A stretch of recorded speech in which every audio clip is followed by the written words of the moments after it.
Alrighty, everyone. Let's make a start. You can open the bagel boxes now. If you want to grab a bagel while Josh is presenting.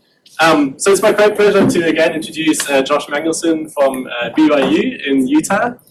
Josh and I, we are at a very, very similar career stage, actually. So we did more or less one-to-one our PhDs. We both got our PhDs in 2019.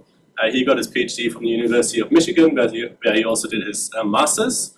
And then he joined BYU, first he did a postdoc at CMU, and then he joined BYU as an assistant professor in 2020, same time that I came to QUT.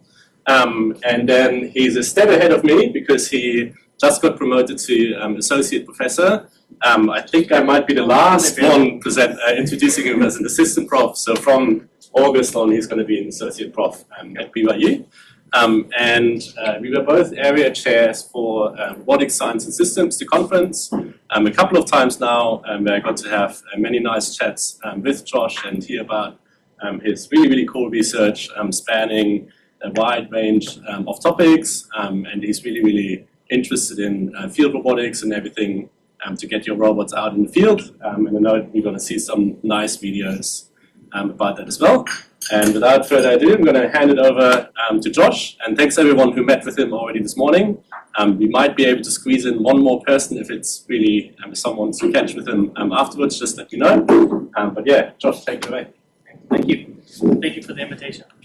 I've been hoping to come down here for a while, so it's been really nice to be able to come and visit you guys. I was going to talk just briefly about some of the work we're doing in robust semantic localization and mapping for lots of different applications. So we're doing some things in ecological monitoring, we're doing things in infrastructure inspection, we're doing things in defense. I want to just kind of talk about kind of a high-level overview of a lot of those things that we're doing. Like Toby mentioned, I'm a professor at BYU. I wanted to just briefly mention what BYU is about here. So there we go. So BYU is it's an R1 research institution in the United States, owned by the Church of Jesus Christ of Latter-day Saints. We have 35,000 students, which makes us one of the biggest private schools in the U.S., right? And so we have, most of that is undergraduate focused, but we have about 2,000 or so graduate students. And we have a really big focus on integrating students into research, right? There's a lot of focus on trying to help students be involved in no problems. So we kind of get top of the country for students who go on to get PhDs because we really have that heavy focus. One of the things I do want to mention here really quickly, too, is just we are focused on helping students as a whole. We want to be able to help them be able to grow and make a difference in the world in lots of different ways, right? So here's some of the phrases that BYU uses. The glory of God is intelligence. Seek learning by studying by faith. Enter to learn, go forth to serve, and for the benefit of the world. Like we want our students to be able to make a difference, right? Work on problems that actually affect people and be able to solve real problems. So my lab, my group at BYU is the Field Robotic Systems Lab. We actually have 2 faculty now. Brady Moon and I jointly run it. We have about 30 students working on lots of different things. These are some of the different vehicles that we work with. My group within the lab is mostly focused on marine robotic perception, localization, and mapping. And so we work with underwater vehicles, surface vessels. We have a big test tank on campus, do a lot of different things within that space. And I kind of want to but one of the big things we're focused on is really getting robotic systems out into the field and being able to deploy them in real locations, collect real data, see what actually happens, and then be able to adjust our robotics research and algorithm development to address those problems, right? Sometimes it can be easy to get lost in academia, right? And lose some of those connections. And so something that we really care about is trying to really build robotic systems again. In my group, again, my background's in perception, localization, mapping, state estimation. And so we're going to talk about several different problems within this space. Marine robotic systems, Toby's probably seen this slide 4 times now. But the marine robotic systems are challenging, especially perception in marine robotic domain is really challenging for lots of different reasons, right?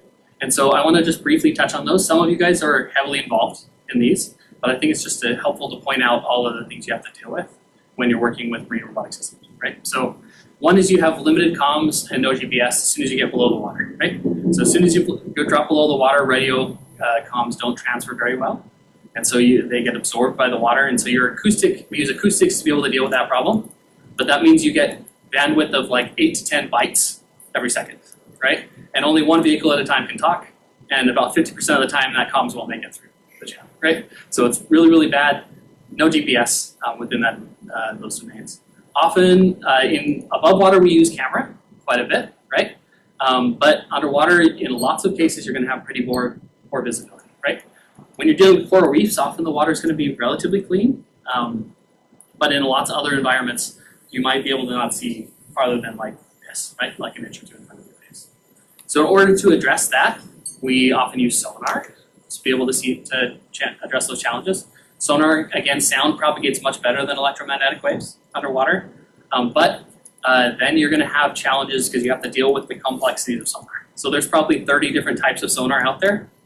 Often a sonar is built and it's the only one in the world that does that thing that's specific, right?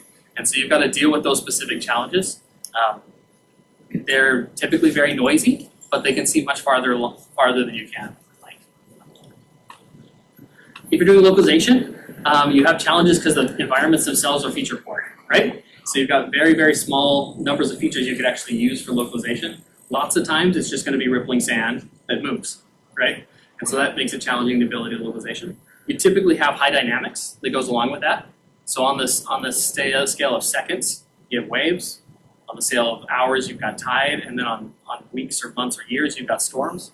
And all of those will completely change the scene, right? So the entire scene can change as you're operating within the space. And then on top of that, you're typically operating in environments that you don't know, that you can't really reach.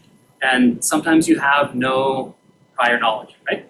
So this is one of our IJRR vehicles operating. It detects this rocky outcrop that it didn't actually see beforehand, and it tries to surface, but it's not going to make it. It's actually going to hit, right? Luckily, that robot came back, right? There's always a chance for marine systems that you might lose your vehicle, right? And so if your robots come back, it's a good day, right? In marine robots. And then on top of that, it can be expensive to be able to operate within this space, right? So I often have to motivate a little bit why we want to focus on marine robotics. One of the things I'm specifically interested in is I believe in marine robotics you can make a big difference in the world, right? But on top of that, it's also just an awesome place to be working, right? So this is a picture from right outside my hotel in Hawaii, where we do field testing quite a bit. Down on the lower left, you can see a pod of about 50 dolphins that are running by right as we were doing testing. You can see them here; they just keep jumping all the way out into the distance. And then there's a lot of really cool historical things as well, and cultural things, right? So this is a couple of my students on Hokulea at UH Manoa. Hokulea was like a native Hawaiian canoe that they circumnavigated the world with no technology, right? And they've been doing this for 30, 40, 50 years, right? So there's some pretty cool things within that space. But setting that aside, I feel like there's a lot of difference you can make in the world by working in marine robotics, working in this space. So first of all, I believe we have a responsibility to be stewards of planet Earth. And 70% of Earth is covered by water. And according to NOAA, one of the US mapping agencies, right, they say more than 80% of the ocean is unmapped, unobserved, and unexplored, right? There's a huge amount of things that we need to understand better about how that system works in order to protect it and also to take care of things overall. Another thing is civil infrastructure. So civil infrastructure, a lot of that is underwater, and there's a lot of challenges with it. The American Society of Civil Engineers rates U.S.'s infrastructure every year. In 2021, they gave it a C-. In 2025, it was a C, right? There's a lot of challenges there, and a lot of that's underwater. So there's things that can be done in that space. And then also marine operations and national defense, there's a lot of things that happen there too, right? And so people are typically surprised to know that 80% of good and 60% of food in the world is transported by water, right? And so there's a lot of things that kind of happen. We are actually doing things in all these areas, right? And so I want to kind of highlight some of the projects we have in each of these spaces, and then I'll transition and focus on the algorithms topics that we're working on. So let's start with kind of stewards of planet Earth and conservation. BYU is in Utah, right?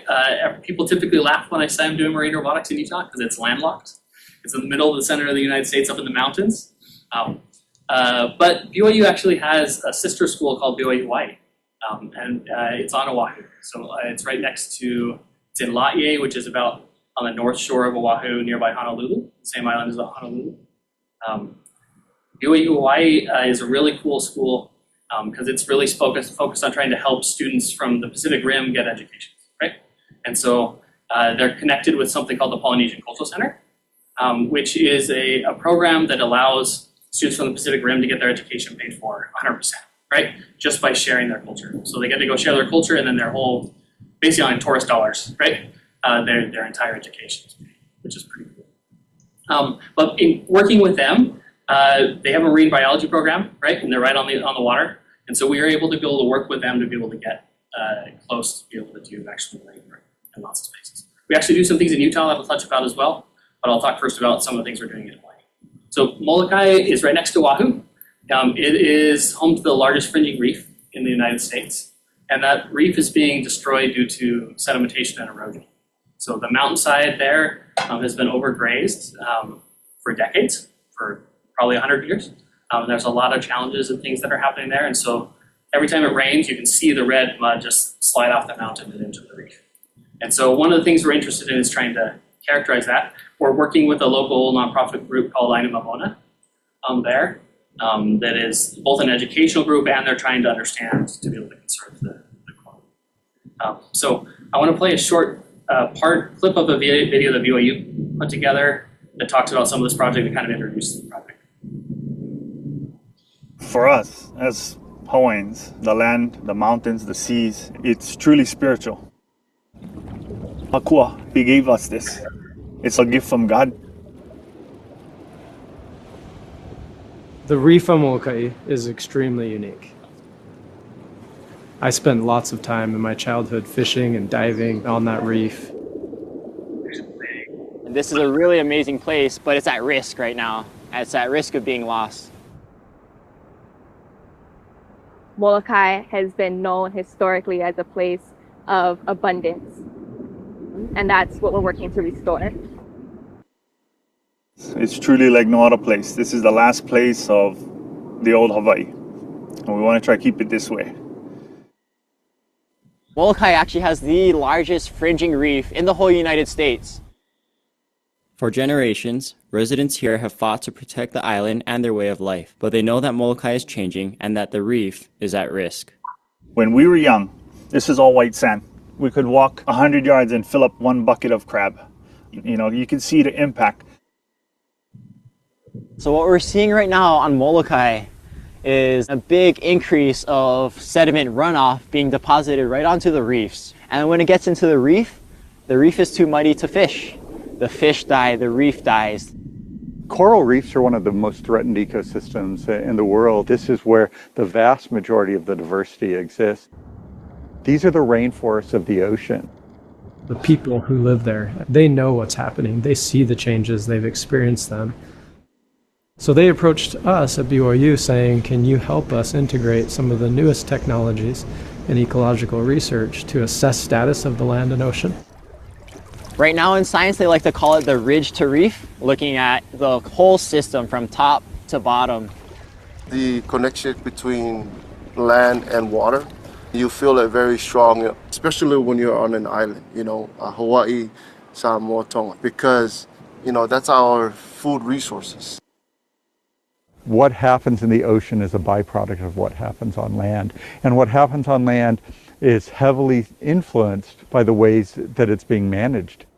So in our efforts to figure out what we're going to do in Mauka, in order to protect Makai, we needed information.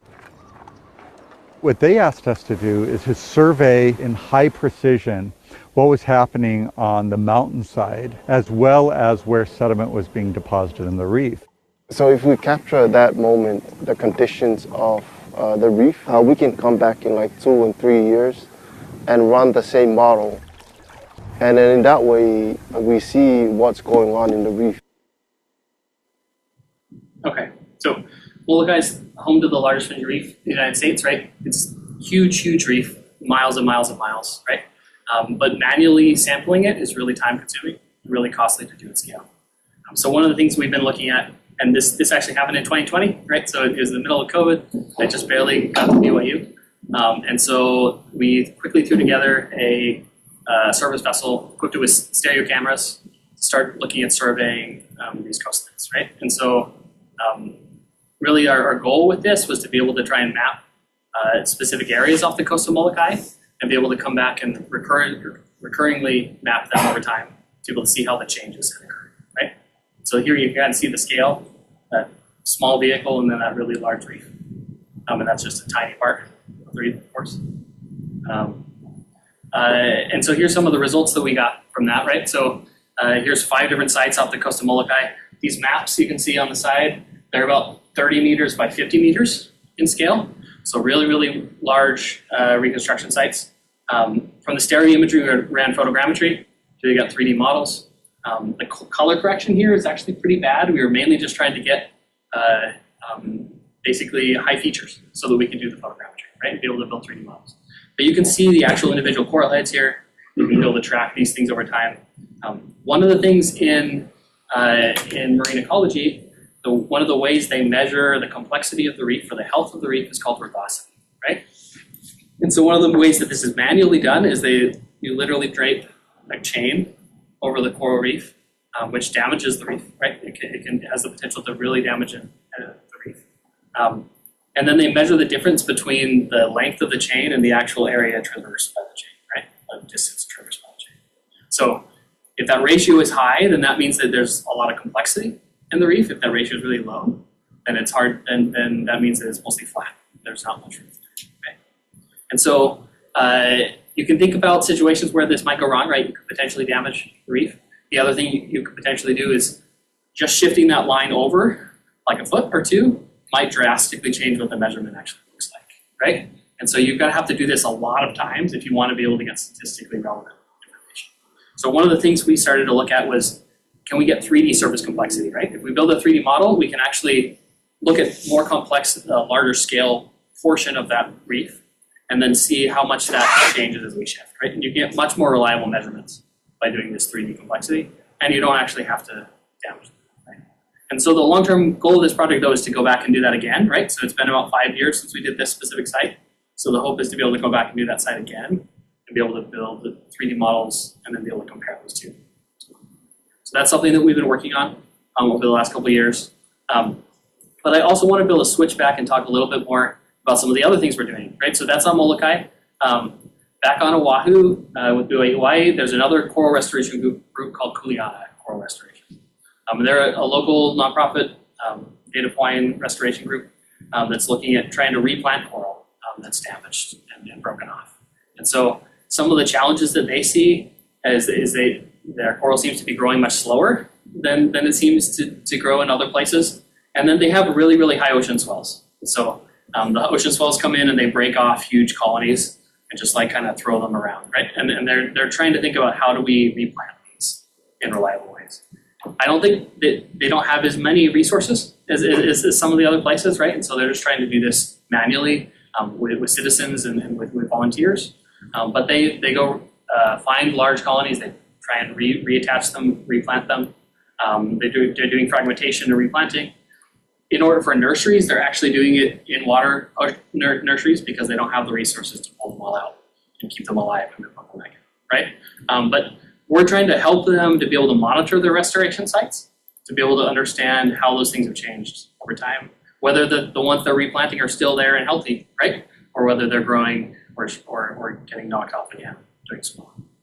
So we've been working with them for the last 4 years. Each year we go back to Hawaii and work with them around Oahu, deploying lots of different types of vehicles now. So underwater vehicles, service vessels, drones, ROVs. And these are just like a map of sites that we mapped in 2023, right? But we go back and do this every year. And so lots of different data all around the island, lots of different locations. But often we're trying to target the specific restoration sites that they're working with, and so that we can try and help them maintain the history. So that's some of the stuff we've been doing in coral reef space. I like to show this too. Often we get to just see some really cool marine life, right? So this is an eagle ray, and then down below this is a Hawaiian monk seal. why monk seals are an endangered species. There's only about 100 or so left, right? And you can see, because they're so, you can see that's the bottom right, this one right here. It's kind of checking out the robot, as we didn't even notice it was there until after we were re-looking through the data, right? But one thing that's really cool is the marine biologists on Oahu actually track individuals of these species because there's so few. And so from this video, they could actually identify the specific monk seal, right? Which was pretty cool. Okay, transitioning back to Utah a little bit, right? So where BYU is located is in Utah. It's one of the driest states in the US. And so I want to kind of talk about some of the things we're doing there as well, right? Because there's ecological challenges and actually water-focused problems there as well, mainly because of the dryness, right? So the Great Salt Lake is up there. You can see it at the top corner. It's actually been in the news a lot recently in the US, at least. I don't know if, because it's drying up, right? It's full of salt. It's one of the most, it's like the only lake that has more salt than it is the Dead Sea, right? And it's been drying up significantly over the last while, right? You can kind of see that from here. This is a picture of my wife and some of my kids as we were out on a hike. And you can see, like, for a long time it's been drying up slowly over time, right? One of the reasons for this is because of invasive species. So there's an invasive species called Phragmites that grows 6 to 15 feet tall, often takes up 23,000 acres in the Great Salt Lake, and uses a huge amount of water, right? And so we're starting to think about how do we actually track where these are. They're trying to spray them, get rid of them. Like, there's lots of things they're trying to do, but we're trying to think about how we can actually handle those. Brady Moon is a new faculty member who just joined BYU and in the Field Robotic Systems Lab with me, and he's more on the aerial side of robotics, and so he's in information, planning for information gathering. And so he's trying to think about, like, how can we monitor those sites to be able to understand better where that is. Here's a long list of the other reservoirs in Utah as well. As I mentioned, because it's so dry, like, the water that we can store in reservoirs that comes from snow is mostly, like, it's our drinking water, and it's what the agricultural water is used for, right? And so it's actually very heavily monitored exactly where that water is and how much there is there. So up here, this is just from a month ago. Median fill of this time of year is 66%, and we're at 38%, right? So a lot of these reservoirs are actually almost empty, even though they haven't started their normal cycle of being used, right? And so there's major challenges there. Some of those challenges are also due to things like species, invasive species, and we're also having challenges with bacteria, right? And so there's cyanobacteria and things that are also kind of filtering in these spaces. And we're starting to think about how we can monitor those and automatically using robotic systems.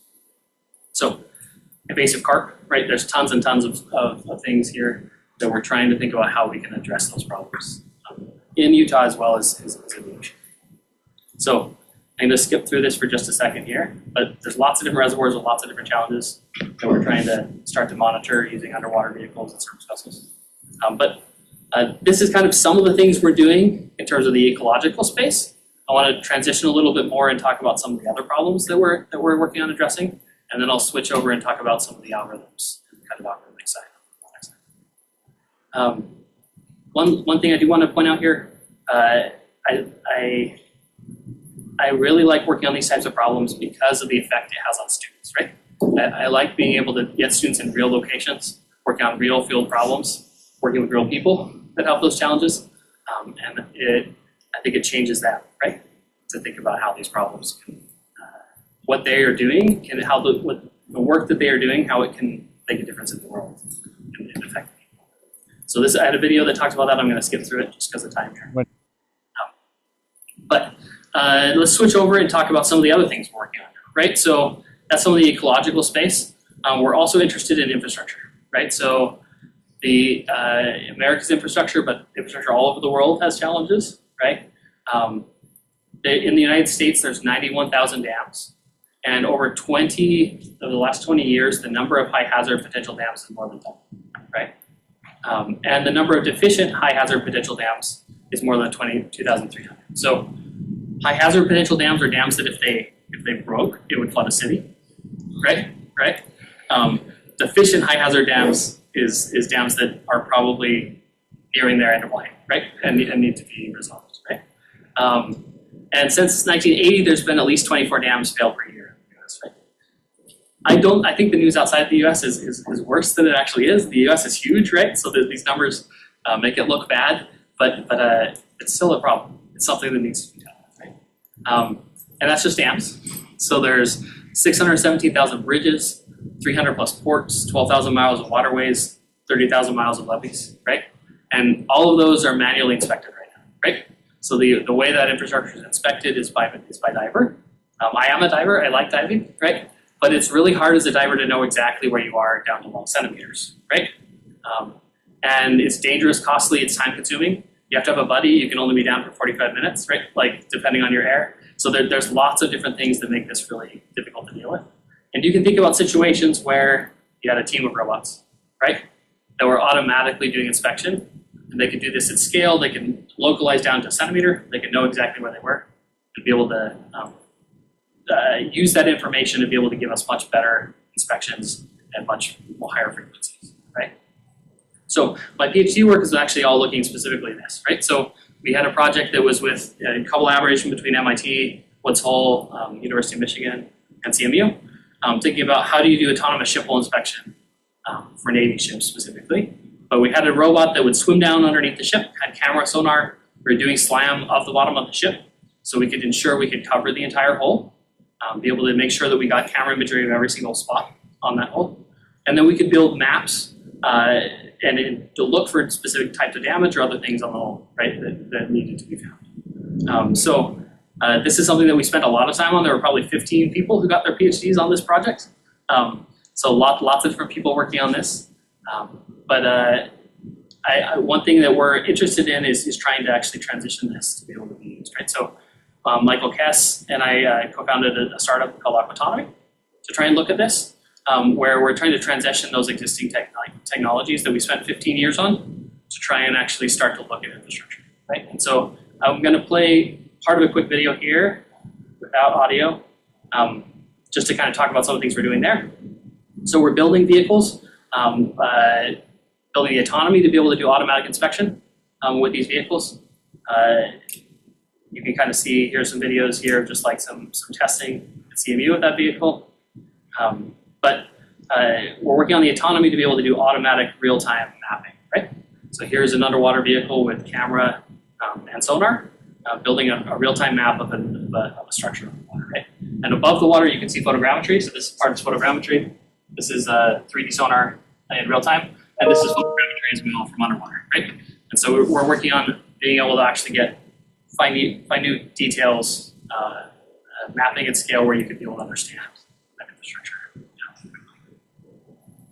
And I'm mainly just mentioning this because I'm excited about the fact that we're taking the research that we're doing in the real world and we're moving it to real locations, right? We're being able to actually get it transitioned to situations where it can address full problems.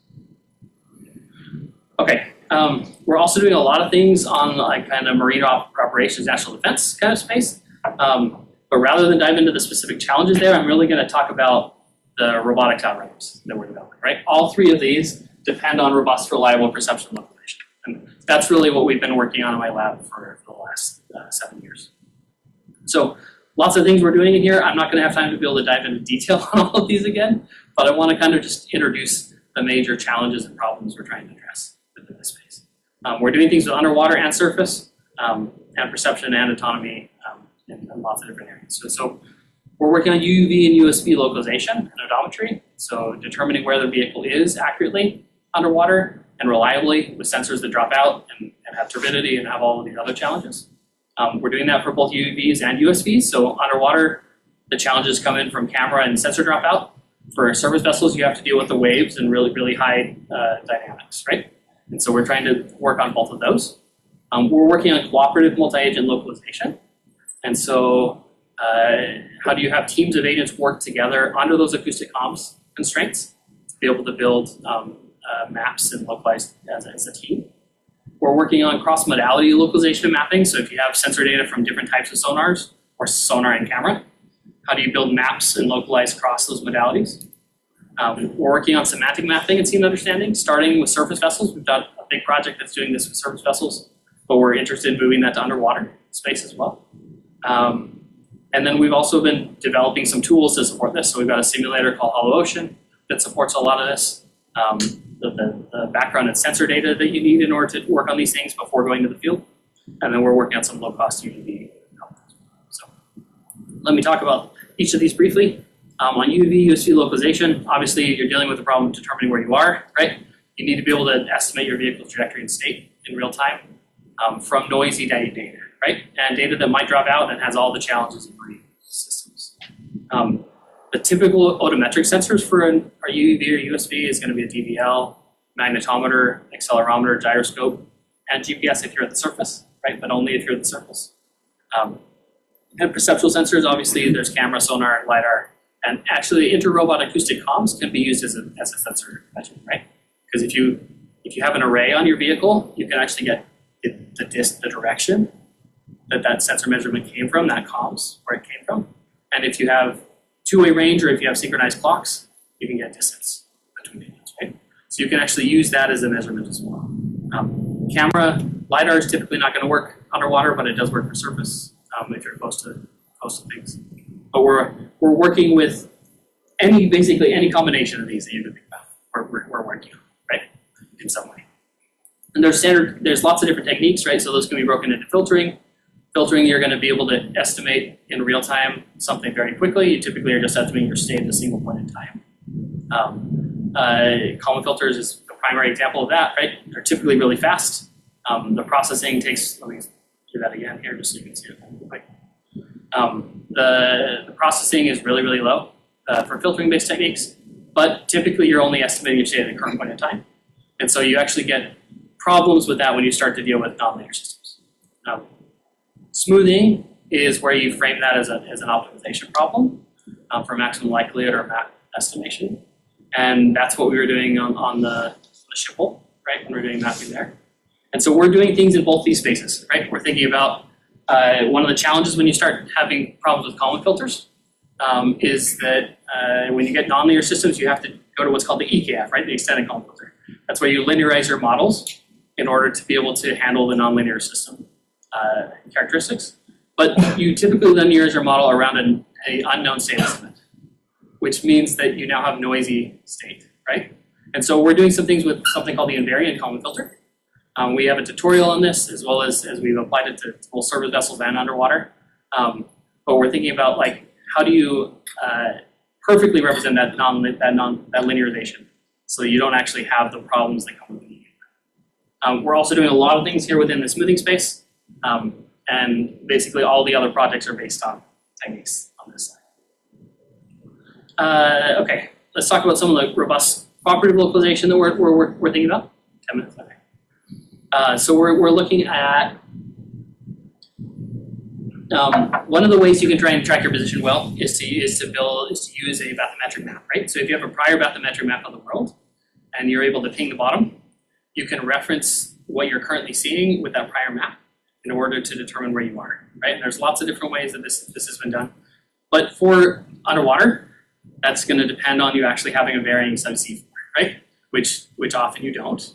And so one way to try and solve that problem is to have a team of agents that are cooperatively localizing to one another. And then if any one of them finds a feature, you can transfer that to all of the others, right? But if you do that, you have to be able to do that under the acoustic comms constraints that we just talked about before. So we're actively working on some techniques for this. Basically, some techniques that minimize the amount of data you need to share across that, and then also enable you to be able to basically reconstruct what the other vehicle has done, so you can use its information in your state estimate. Right? You have to handle double counting and things in tricky ways there, but we will. That's something we're interested in working on. Another thing, we're also thinking about this in aerial and cross-modal domains, right? And so we're thinking about this for aerial vehicles because it's the same principle for aerial systems. They can range to one another, but we're thinking about combinations of that and surface and underwater and ground. We're also starting to think about cross-modal localization and mapping. I've been thinking about this for probably three years now. This is a project in collaboration with Michael Kess at CMU. Like I mentioned, there's lots of different types of sonar sensors out there, right? And so they're all different kinds. They receive observations of the world in different ways. They actually observe different information or different subsets of information. Kind of like how a camera works, right? So a camera, it takes 3D information and projects it into 2D. And you receive the 2D measurement of a 3D view, right? Sonars do the same thing, but all those projections are different, right? And so you're losing information, but you have many different variants of what that looks like. And we're interested in trying to think about how you collect all of that information and fuse it for localization. So in order to do that, right, often you have a system that has a side scan sonar like this. So it's only able to observe the seafloor, and it can observe the seafloor in really long trajectories, and it's very quickly, but it has really bad motion, right? Because it has really tight, really large turning radiuses, and it can't operate around 3D objects. But you might have another vehicle that has a forward-looking sonar, and that forward-looking sonar is able to observe the world in a different way, right? It looks forward in front of the vehicle and gets range and bearing instead of just range. But we need to be able to localize across those modalities in lots of different applications. And so we're thinking about like the equivalent of epipolar constraints, but for stereo sensors that are of different types. Right? And so that's something that we've published on and spent some time looking at. And we're now looking at feature matching across those modalities, right? So using that geometry to be able to think about how I match features from one of those modalities to another. On the kind of in the surface area space, we're working on semantic mapping. And so there's been a lot of interest in the last little while in the robotics community in 3D scene graphs, right, and semantic maps. The way that these systems work, right, is they give you a hierarchical representation of the world that includes semantic kind of understanding of the world. But they're mostly designed for indoor spaces, right? And the current systems have them. And so one thing we're interested in is how do we take these ideas and try and transfer them to complex, unstructured, dynamic outdoor zones, marine zones, right? And when you start to look at these challenges, there's lots of things that come up, right? So you've got unstructured environments. It's really not clear where the boundary is from the wall to the floor, or from the street to the road, from the street to the curb or the building. That's much more challenging when you start to think about like transitioning from water to sand, to rock, to grass, right? All of those things become more challenging. It's really dynamic.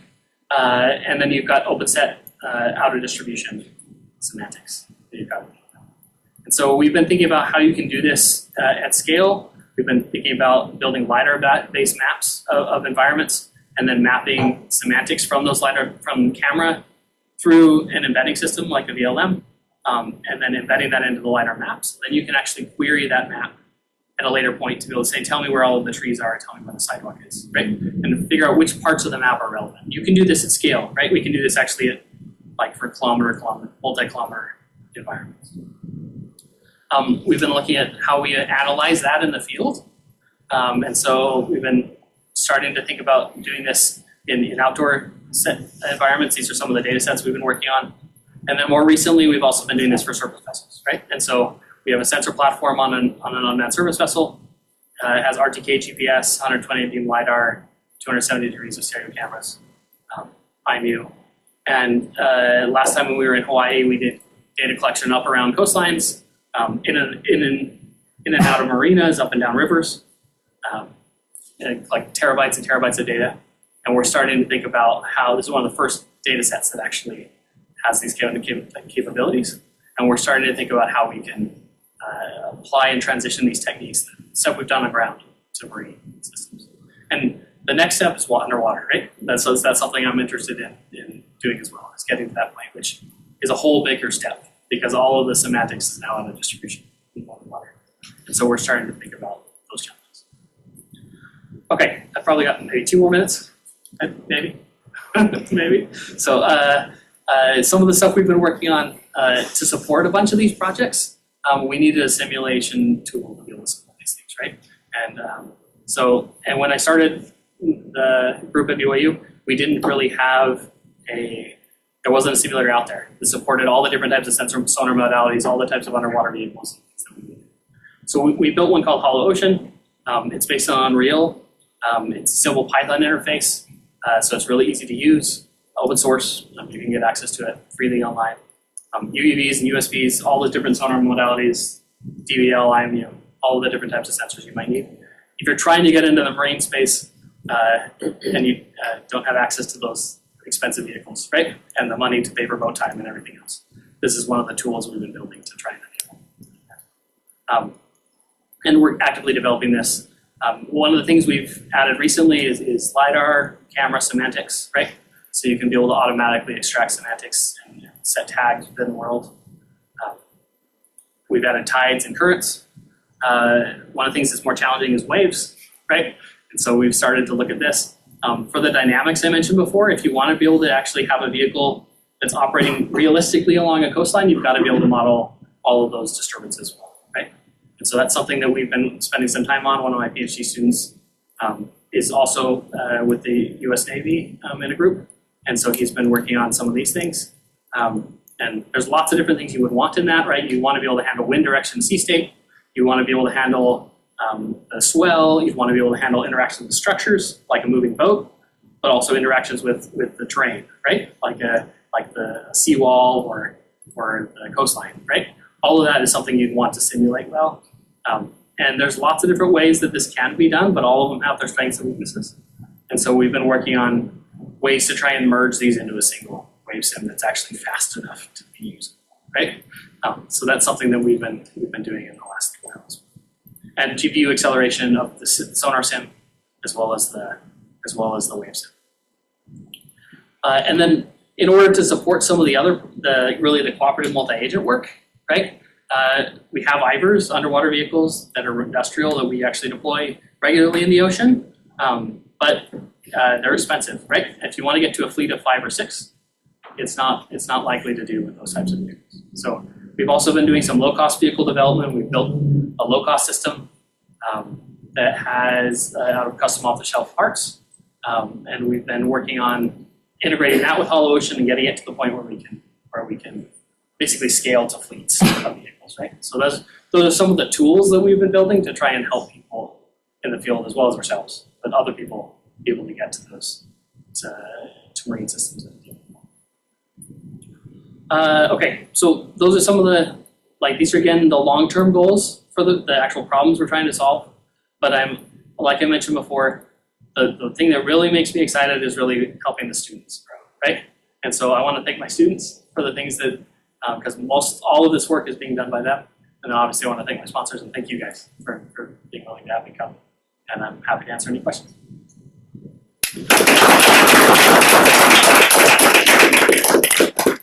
Thanks a lot, Josh. I realize it's 12, so whoever needs to head off, feel free to head off. But we've got time for some questions before we're going to head for lunch. So, yeah. Yeah. So sonar is like one of the most important sensing modalities, right, for underwater robotics. So there are different types of sonars available. So is there like some kind of data distribution shift that happens when you collect data from one and use it in another?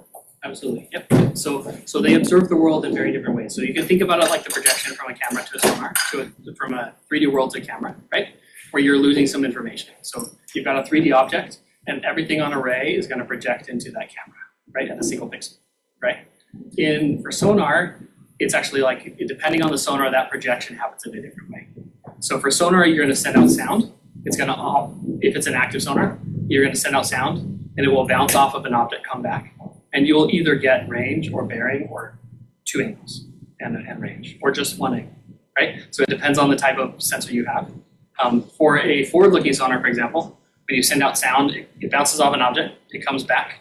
From the time of flight, because you sent the sound, you know how long it went, as long as you know the speed of sound in water.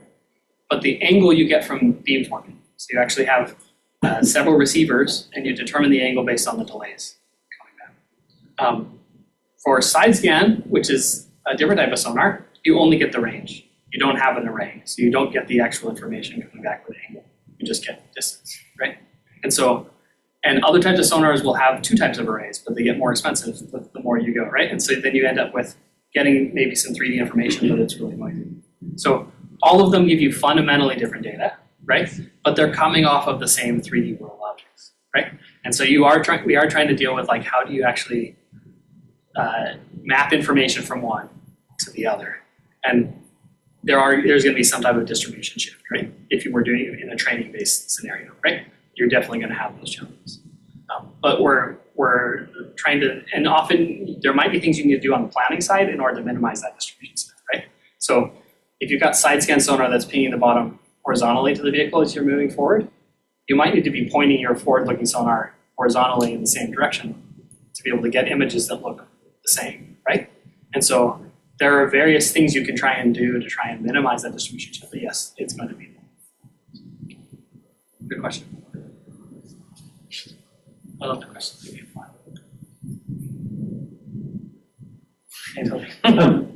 How much are you hindered by real-time constraints on the robot platforms? Like you talked about bandwidth limitations, etc. Yeah. We talked a little about EKFs and how they're fast and that stuff. So it depends on which type of problem you're dealing with, right? So if you're doing the invariant column filtering stuff, that's very, very fast. And so we can run that very, very quickly. It's basically, it's orders of magnitude better in convergence than like an EKF or a quaternion EKF would be, or a standard error state EKF even. But it's basically the same level of computation, right? It depends on if you're doing full SLAM-based localization and mapping, factor graph-based optimization where you're building a map of the entire scene, and keeping around all of your poses, that's going to be more computationally intensive, right? So we're working on fixed leg smoothing actually techniques to be able to do this odometry. So just kind of a halfway in between those two things, right? Where you have a chain of poses over time and you're tracking your state for the last maybe 5 seconds, right? Which gives you a lot of the benefits of a full factor graph-based SLAM framework, but you don't have to run the optimization for them. But I think the thing that takes the most computation is probably the computer vision and sonar-based processing, right? And so if you're trying to have some type of model that's going to extract features or extract semantics, right? That's often probably the most expensive thing. And we haven't gotten to doing the semantic part on board, right? Most of that we're doing collecting the data and running it offline and then running back. We can actually do, like once we build a scene, like a semantic map of a scene or a large environment, we can run in real time to be able to actually carry out a task, right? But building the map is something we're doing offline. Any more questions? Yeah? I'm curious to hear about your spin-off and the commercial side of things. How much of the research is going into that? How does that work? What's that look like? How's it going? Yeah. Going well? It's going well. It's going really well. Yeah, it's going really well.